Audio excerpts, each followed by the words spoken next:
Basta Batas. Basta Batas. Basta Batas. Kung halimbawa groggy ka pa, tapos Ay, syempre may anesthesia pa. pumirma ka, hindi pala yun yung pangalan na gusto mo o kaya mali yung ibang entries doon, pwede daw bang baguhin ng PSA yan o kinakailangan mag-file ka na ng administrative or case in court depending sa circumstances?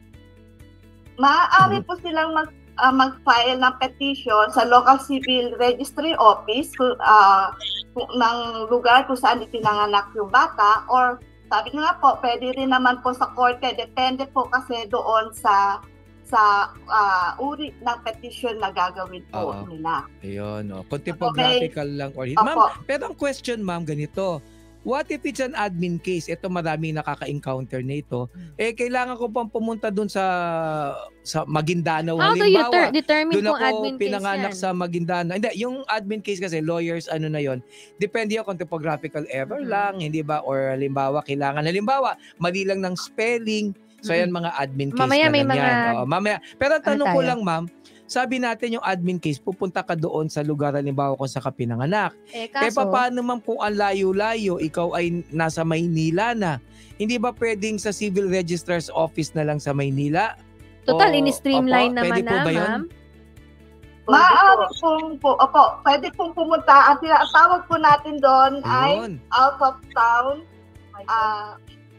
registration. So, ang tao na magpa-file doon, o yung halimbawa, ako po yung pinanganak sa Maguindanao at sa Manila ako nakatira, doon ako sa local civil registry office ng Manila, magpa-file through out of town. Ang tawag sa akin, migrant petitioner. So petitioner. kung magpapa-admin case ka, pwede pong maging migrant petitioner. So, is it automatic ba or kinakailangan may mga requirements para maging migrant? Paano kung lapit lang naman, yung tamad ka lang? Halimbawa, sa Bulacan lang, gusto mo na sa Maynila, ang traffic kasi dyan, kaya ayoko. May ginagawa roadwork. Ewan ko ba, NLEX na lang lagi ang bigat-bigat. Ang mahal ng NLEX. So, pwede ba yun, ma? Meron bang distansya? Or paano kung PWD? Or can it be automatic na lang na wherever you are, doon ka na lang mag-file? Medyo, kasi ang lagi namin ina-advise, kung malapit din lang naman doon sa yung lugar na pinanganakan nyo, doon sa lugar na tinitirhan nyo, mas maganda pang pumunta ka na lang mismo doon sa place of occurrence ngayon. Kasi yung proseso, yung araw na proseso, medyo... Basta Batas. Basta Batas. Basta Batas.